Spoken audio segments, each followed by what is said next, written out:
Dear teachers, welcome to JSN English Learning. We are with Unit 7 of PGTRB. We are discussing the poems of A.K. Ramanujan from this anthology. Okay, the anthology titled 10 20th Century Indian Poets, chosen and edited by R. Parthasarathi. R. Parthasarathi அப்படிங்கிற அந்த ஒரு writer edit பண்ண compile பண்ணி edit பண்ண இந்த volume. அதை 10 20th Century Indian Poets அப்படிங்கிற கலெக்ஷன்ல AK Ramanujan அப்படிங்கிற அந்த ஒரு செக்ஷனுக்கு கீழே இருக்கக்கூடிய கலெக்ஷன். அதுல from the anthology of A.K. Ramanujan titled Relations, which was published in 1971ல அந்த ஒரு anthologyல இருந்து ஒரு போயம் வந்து நமக்கு கொடுத்திருக்கிறார் ஆர் பார்த்தசாரதி. என்ன போயம் அப்படின்னா, of mother among other things. Okay, of mothers among other things அப்படின்னா மற்றவைகள் அவைகளுக்கு இடையே அம்மாவை பற்றி அல்லது அம்மாக்களை பற்றி அப்படிங்கும்போது who is the speaker of the poem அப்படின்னு கேட்டீங்கன்னா, A.K. Ramanujan himself is a speaker of the poem because he is the writer of the poem. அப்ப A.K. Ramanujan is going to speak about the past of his mother and the present of his mother. The past condition, அம்மா வந்து யங்கா இருந்தபோது அவர் எப்படி இருந்தார், எந்தெந்த ஏரியால அவங்க ஸ்கில்டா இருந்தாங்க, அவங்களுடைய பிசிக்கல் அப்பியரன்ஸ் எப்படி இருந்தது, அதே இப்பொழுது as an adult, as an old woman, what is the condition of the same mother. இதை ரிவர்ஸா சொல்லணும். இப்ப நம்ம ஸ்பீக்கர் வந்து இஸ் an adult, அவரு வந்து மிடில் ஏஜ்ல இருக்காரு, இவங்களுடைய அம்மா வந்து ரொம்ப வயது முதுமையில ரொம்ப முதிர்ந்து போன ஒரு பெண்மணியாக இருக்கிறார். she is a very old woman and her body is almost breaking because of old age. அப்படிப்பட்ட ஒரு தாயார், அந்த தாயாருடைய உடல் அமைப்பு, அவருடைய செயல்பாடுகளை கடந்த காலத்தில் அவங்க எப்படி இருந்தாங்க அதோட அப்படியே ஜக்ஸ்டபோஸ் பண்ணி சைட் பை சைட்ல பேஸ் பண்ணி ஒரு அழகான ஒரு போயம் அவங்க கொடுத்திருக்கிறார். Okay, this is the theme of the poem. இப்போ இந்த போயத்துல பாத்தீங்கன்னா there are several imagery which is used. Imagery அப்படின்னா choice of words which have which create a mental picture. அப்ப என்ன மாதிரி வேர்ட்ஸ் எல்லாம் சூஸ் பண்ணியிருக்காரு அப்படின்னா, நம்ம இமேஜரி அப்படின்னு சொன்னீங்கன்னா நம்மளுடைய 5 சென்ஸ் ஆர்கன்ஸை பேஸ் பண்ணி there are 5 different possible imageries in poetry. What are the 5 sense organs? The first sense organ ரொம்ப விசிபிளா இருக்கிறது ஐ. அப்ப அந்த ஐ அப்படின்னு கேட்டீங்கன்னா அதோட ரிலேட்டடான ஒரு ஃபேக்கல்டி வந்து விஷன் ஆர் சைட், காட்சிப்படுத்துதல் அல்லது பார்வை அப்படின்னு சொல்லும் பொழுது அதை அந்த மாதிரி அந்த பார்வை காட்சிப்படுத்துதலோடு இருக்கக்கூடிய வார்த்தைகள், that is called visual imagery in poetry. கவிதைகள்ல காட்சிப்படுத்துதல், காட்சிப்படுத்துவதற்கு அதற்கு தவிர்ந்தாற் போல வார்த்தைகளை பயன்படுத்துதல். அடுத்தது இன்னொரு டைப் ஆஃப் இமேஜரி இருக்கு, which is associated with the organ called ear, காது, செவி. செவி அப்படின்னு கேட்டீங்கன்னா அதனுடைய ஃபேக்கல்டி, அதனுடைய செயல்பாடு என்ன அப்படின்னா சப்தத்தை உள்வாங்குதல். அப்ப சப்தத்தை குறிப்பதை போல நம்ம கவிதைகள்ல வார்த்தைகளை பயன்படுத்தி அதை வச்சு ஒரு இமேஜ் கிரியேட் பண்ணோம் அப்படின்னா it is call auditory imagery. அதற்கு அடுத்தது the next sense organ is nose, நுகர்தல். இந்த நோஸ் பண்ணக்கூடிய செயல் என்ன அப்படின்னா ஸ்மெல், தமிழ்ல நுகர்தல். இப்ப இந்த நுகர்தலை மையப்படுத்தி வார்த்தைகள் அதுல இருந்து ஒரு உருவம், ஒரு காட்சிப்படுத்துதல் கொண்டு வந்தாங்கன்னா it is call olfactory imagery. OLFACTORY, olfactory imagery. அப்ப என்ன பண்ணுவோம் அப்படின்னா ஆல்ஃபாக்டரி, இந்த ஸ்மெல்ல குறிப்பதை போல வார்த்தைகள், இந்த பூவுடைய நறுமணம், அந்த நறுமணத்தை சொல்லக்கூடிய வார்த்தைகள் அப்படியெல்லாம் ஒரு கவிதைக்கு பயன்படுத்துறாங்கன்னா அது என்ன இமேஜரி அப்படின்னா ஆல்ஃபாக்டரி இமேஜரி. இதற்கு அடுத்தது பாத்தீங்கன்னா சென்ஸ் ஆஃப் டச். அப்ப டச்ன்னு சொல்லும் போது ஸ்கின், இந்த ஸ்கின்ல தான் தொடு உணர்வு அப்படின்னு வரும். இப்ப இந்த தொடு உணர்வுல இருந்து கனெக்ட் ஆகுறது அப்படின்னா ஃபீலிங்ஸ், இமோஷன்ஸ். அப்ப இந்த ஃபீலிங்ஸ், இமோஷன்ஸ், தொடு உணர்வு இது எல்லாமே என்ன இமேஜரி அப்படின்னு சொன்னீங்க. It comes under a heading called tactile imagery. TACTILE, tactile imagery. அப்ப tactile imagery குறிப்பதை போல வார்த்தைகள் இந்த கவிதையில் எடுத்தாளப்படும். இப்ப அடுத்தது பாத்தீங்கன்னா sense of taste. But sense of டேஸ்ட்னா அதற்கான ஆர்கன் வந்து டங், இந்த நாக்கு, இந்த பேலட், அந்த விஷயங்கள் எல்லாம். அப்ப அந்த சுவை உணர்வு, இந்த சுவை உணர்வை குறிப்பதாக ஒரு சில டிக்ஷன்ஸ் இந்த போயட் வந்து யூஸ் பண்ணுவாங்க in order to make us create a mental picture. Okay, அப்ப நாக்கில் எச்சு ஊறுவதை போல அப்படின்னு நம்ம வார்த்தைகள்லாம் பயன்படுத்தோம்னா, அப்ப அந்த ஸ்வீட் சாப்பிட்றான் அல்லது ஏதோ ஒரு ஸ்பைசியான ஃபுட் சாப்பிட்றான் அப்படிங்கிறத நம்ம அப்படியே பார்க்கலாம். அப்ப அது என்ன ஃபுட் இருக்கும், ஜாங்கிரி, அப்புறம் லட்டு அப்படின்னா, லட்டு அப்படின்னா ஆட்டோமேட்டிக்கா நமக்கும் நாக்கு எச்சு ஊற ஆரம்பிக்கும். ஒரு கவிதையை படிக்கும் பொழுது நமக்கும் எச்சு ஊற ஆரம்பிக்கும். தட் இமேஜரி, அந்த மாதிரி வேர்ட்ஸ் சூஸ் பண்ணி ஒரு போயட் கவிதையில யூஸ் பண்ணாரா, it is call gustatory imagery. அப்ப இந்த போயத்துல என்ன மாதிரி இமேஜரி ஏகே ராமானுஜன் எடுத்து பயன்படுத்தி இருக்கிறார் அப்படிங்கிறத நம்ம பார்ப்போம். அப்ப இந்த போயம் வந்து அம்மாவை பற்றி. அம்மாவை வந்து இப்ப அம்மாவுடைய கண்டிஷன் எப்படி இருக்கு, எவ்வளவு மோசமா இருக்கு, ஆனா இதே அம்மாவுடைய கண்டிஷன் அவங்க யங்கா இருக்கும்போது எப்படி இருந்தது, the present and the past of the mother அப்படின்னு சொல்லிட்டு, what is the reaction of the poet towards the present condition of the mother, அதையும் இந்த கவிதையில அவர் தெளிவா சொல்றாரு. என் அம்மாவுக்கு நான் உதவியா இருந்திருக்கணும், நான் என்ன பண்றேன், கொஞ்சம் டிட்டாச்சாவே நின்று என் அம்மா கஷ்டப்படுறத நான் பார்த்துக்கிட்டு என்ன பண்ணிட்டு இருக்கேன், I only sympathise with her, I don't go to help her out அப்படிங்கிறதையும் தெளிவா சொல்றாரு. அந்த மாதிரி ஒரு distancing is found by the poet himself. The poet finds that he has distanced himself from the mother அப்படிங்கிறது இங்க இருக்கு. Now opening line பாருங்க, I smell upon this twisted black bone tree. I smell அப்படின்னு அந்த word பாருங்க, smell is associated with which sense organ, teachers? I smell. Nose. அப்ப இது என்ன இமேஜரி? ஆல்ஃபாக்டரியா வருது. நோஸ் ஆல்ஃபாக்டரி இமேஜரி தானே? கரெக்ட், ஆல்ஃபாக்டரி இமேஜரி தான். அப்போ ஆல்ஃபாக்டரி இமேஜ் சொல்றாரு. My mother has become old and look at the metaphor. அம்மாவுடைய உடல் அமைப்பை வந்து ஒரு மெட்டஃபாரை யூஸ் பண்ணி டிஸ்கிரைப் பண்றாரு. My mother has become a twisted black bone tree. It is not a straight standing tree. It is not, the mother is not standing erect. She has become twisted. The body is deformed completely. She appears like a deformed tree.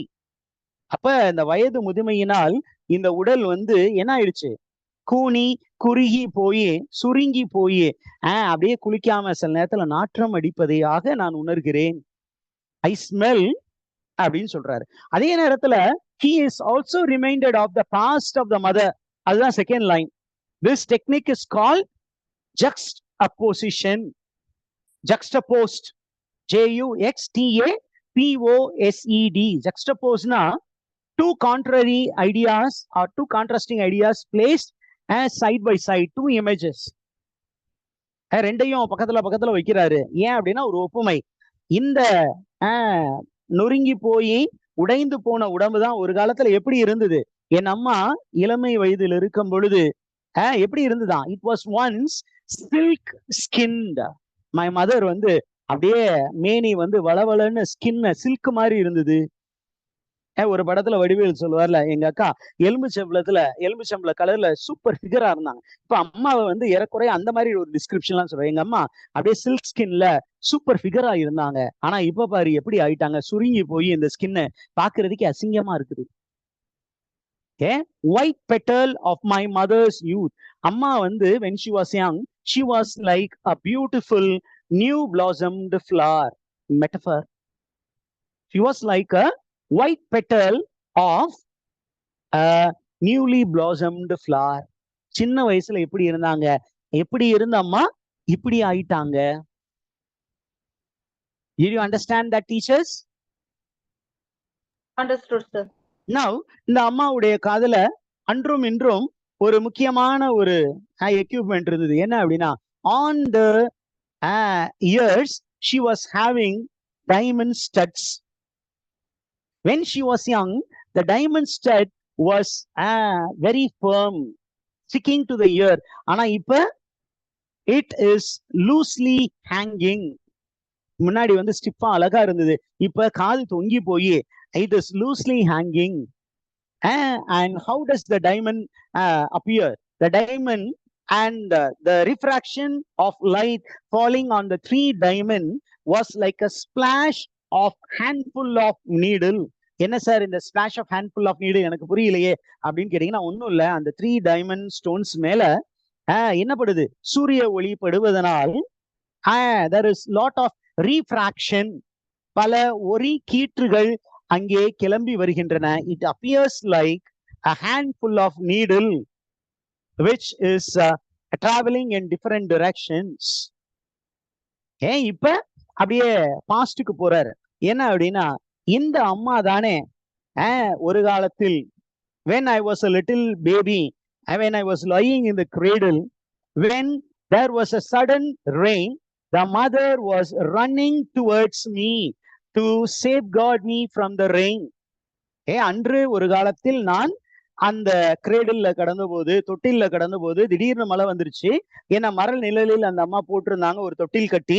ஐயோ மழை தூருதே அப்படின்னு சொல்லிட்டு அம்மா என்ன பண்ணாங்க, ஒரு athlete மாதிரி குடுகுடுன்னு ஓடி போனாங்க. ஆனா இன்னைக்கு எங்க அம்மா ஒரு அடி எடுத்து வைப்பதற்கு யோசிச்சுட்டு நின்றுட்டு இருக்காங்க.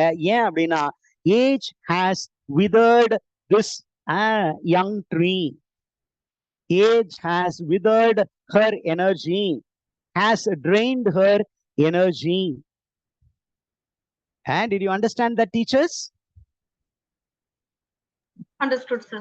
அடுத்தது பாருங்க எப்படி சொல்றாங்க, அவங்களுடைய உடல் எப்படி இருக்கான். The body of the mother at present appears like broken thread of the rags. ஒரு சாக்கு பையே, அந்த சாக்கு பையே புதுசா இருக்கும் பொழுது ரொம்ப நல்லா இருக்கும், ஆனா பயன்படுத்த அதுல ஒவ்வொரு த்ரெட்டா விட்டு போய் அதுல நிறைய ஓட்டைகள் இருக்கும், அல்லது அந்த சாக்கே சுருங்கி போகும். அப்ப என்னுடைய அம்மாவுடைய skin was once velvet like skin, வளவலன்னு இருந்துச்சு. நான் தொட்டு பார்த்து ரசிச்சுக்கிட்டு இருந்தேன் என் அம்மாவுடைய ஸ்கின்னை. ஆனா இன்னைக்கு அது சுருங்கி போய் இவ்வளவு மோசமாக காட்சியளிக்கிறது. Okay, now look at the hands of the mother. அத பயங்கரமா ஒரு எக்ஸ்டெண்டட் மெட்டஃபரா கொண்டு போறாரு. But look at the hands of the mother at present. It looks like a wet eagle's 2 black pink crinkled feet. அம்மாவுடைய கைகள் என்னவாயிருச்சு, அப்படியே சுருங்கி போயிருச்சு. எது மாதிரி அப்படின்னா, ஒரு வயதான ஒரு ஈகிள், அந்த ஈகிளுடைய அந்த காலில் இருக்கக்கூடிய ஸ்கின் எப்படி சுருங்கி போய் இருக்குமோ அந்த மாதிரி என்னுடைய அம்மாவுடைய ஸ்கின் has crinkled. Crinkled அப்படின்னு கேட்டீங்கன்னா, it has many bends. நிறைய bends இருக்கு, நிறைய wrinkles இருக்கு. And look at the next one. One talon crippled in a garden trap set for a mouse. இப்ப ஒரு இமேஜ் ஆஃப் ஈகிள் கொடுக்குறாரு. ஒரு வயசான ஈகிள், அந்த ஈகிள் பாத்தீங்கன்னா ஒரு காலில் ஒரு டேலன் பாத்தீங்கன்னா கிரிப்பிள்ட் ஆயிடுச்சு.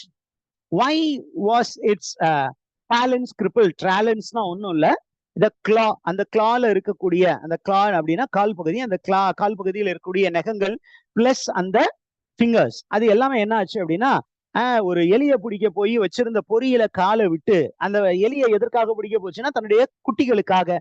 ஆனா அங்க ஒரு பொறி இருப்பது தெரியாமல், because of the laden responsibility, the mother eagle put its leg into the trap and got this hand hurt.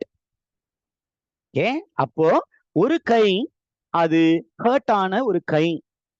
அப்ப அதே போல இப்ப ஒரு இமேஜ் அப்படியே சூப்பர் இம்போஸ் பண்ண போறாரு.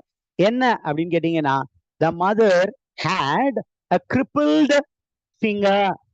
அத அடுத்த இதுல கொண்டு வர்றாரு பாருங்க. When I see her 4 still sensible finger slowly fix. அவளுடைய கையில 4 விரல்கள் இருக்கு, அந்த 4 விரல் மொத்தம் 5 விரல் இருக்கணும். ஒரு விரல் வந்து சுரணை இல்லாமல் போய்விட்டது. இன்னொரு 4 விரல்கள்ல கொஞ்சம் சென்ஸ் இருக்கு. there is still feeling. what it was she trying to do அப்படின்னா, அந்த முதிர்ந்த வயதிலும் கூட கீழே இறைந்து போன ஸ்கேட்டர்டு ரைஸ், அவ ரைஸ் எடுத்தா யாருக்காக அப்படின்னா, அவன் புள்ள வந்திருக்கு, இதுக்கு ஒலை வச்சு ஏதாவது சாப்பாடு போடுவோமேன்னு அரிசி எடுத்தா, அந்த அரிசி வந்து கீழே சிதறி அரிசிகள் they got scattered, the rice got scattered. அதை குனிஞ்சு என்ன பண்றா, மெதுவா she is trying to pick up a grain, and அந்த ஒரு இமேஜ் அப்படியே என்ன பண்றாரு, he is taking it to the image of a old eagle. அது ஒரு இமேஜ். இன்னொரு இமேஜ் கொண்டு வர்றாரு பாருங்க. அந்த ஈகிளுடைய கால்ல வந்து நிறைய ரிங்கிள்டு ஸ்கின் இருந்தது. அதை எதுக்கு சொல்ற போறாரு அப்படின்னா, என்னுடைய அம்மாவுடைய உடலில் அந்த sorry once which was very stiff, அழகா கிச்சன சாரி கட்டுவாங்க எங்க அம்மா.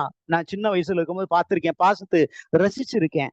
இந்த மாதிரி நல்ல சாரி கட்ட தெரிஞ்ச ஒரு எங்களை தான் நான் பின்னாடி வாலிபன் ஆகும்போது திருமணம் பண்ணுவேன்.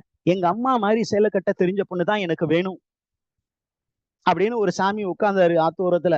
எங்க அம்மா மாதிரியே எனக்கு பொண்ணு வேணும், எல்லா விதத்திலயும் எங்க அம்மா மாதிரி. கடைசியா அவருக்கு பொண்ணே கிடைக்கல.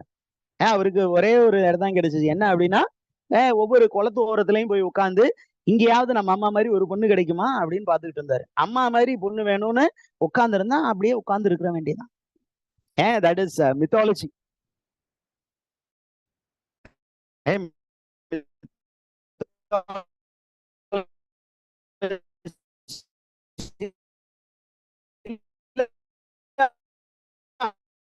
அம்மா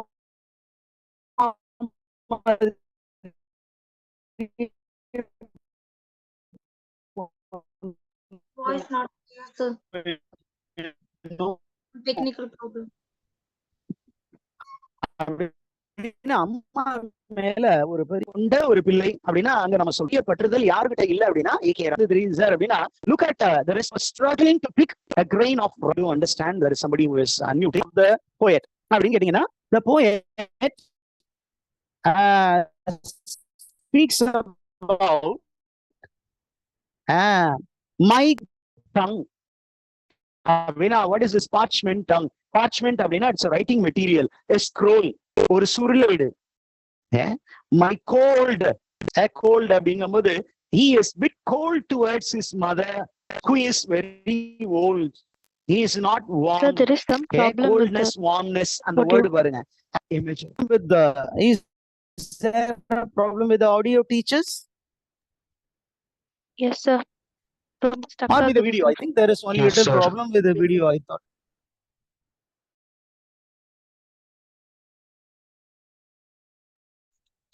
Problem is in both so video and audio.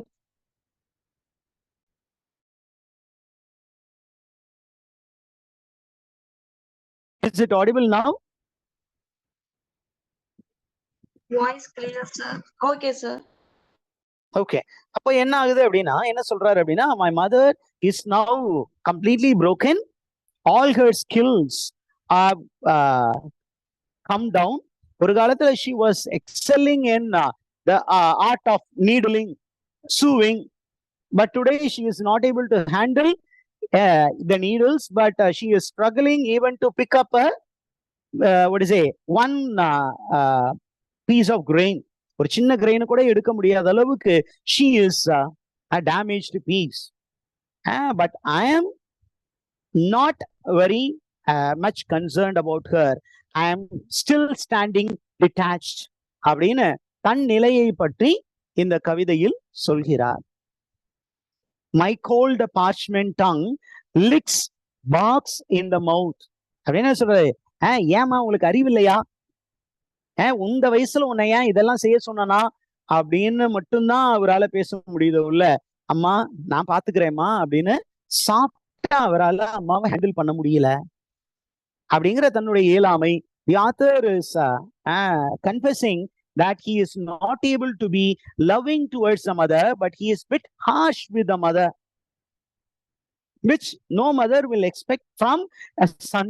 The mother always expects loving words from the son. But the educated boy tries to find fault with the goodwill of the mother. அந்த ஒரு gap between the educated son and the old mother is presented in the poem.